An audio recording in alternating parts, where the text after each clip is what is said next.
And this video is just basically wanting to talk about how we can honor people as they pass away and not destroy them on the internet or troll them. I'm not going to be promoting any of the people that were his opposition. I'm not going to be promoting anything that they said, even though it would help me get views, especially if I put them into reels as I do.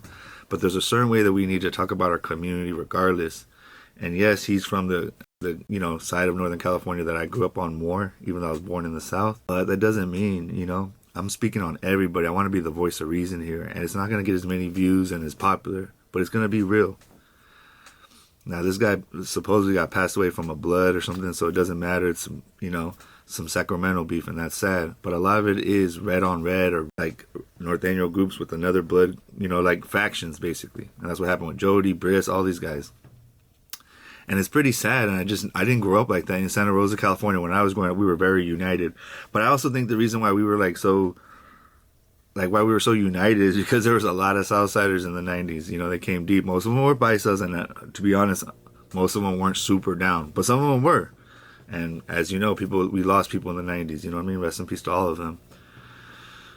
But now that Sacramento is so I think the music really created a whole resurgence of Norteño culture. I can even see it in Santa Rosa. There's not that many Southsiders. There's more red.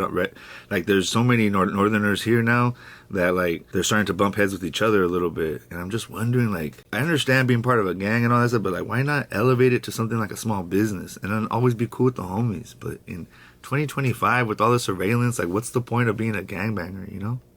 The guy that took out this homie is locked up forever. So now his family's done. A man will not be providing for their family. And a tragedy has been, to somebody that really could have did it. And now, yes, I heard that he trolled and he did this and that, but that doesn't matter, bro. Okay, it's serious, but every time somebody trolls me and after I talk bad about them, I'm like, why am I tripping on this, bro? He's on the internet. What I can't believe is how something on the internet becomes this real that we have to take each other out. Or is it that it was already real? It was already real in the streets, and we took it to the internet and it ended in the streets. So it's the same thing as in the 90s. It just happened to go get publicized. He was ambushed and murdered. The story of Sacramento, it's just dang, bro. Does it have to be that dramatic? The episode of Warren. This is the other question I have is it worth it? Street rap, is rap worth it? Is it worth being a rapper, being a target, even being a podcaster, bro? I've thought about it. Is it worth it, dog? I really hope that everybody that doesn't like me or has issues, one, if anything, I deserve a fair fade. But two, if it's that serious, I don't think it's that serious because most people just show love in person. I've only had one or two people, not hate, but kind of act weird. But is it that serious? We can't talk it out? That's what podcasting is supposed to be about, people.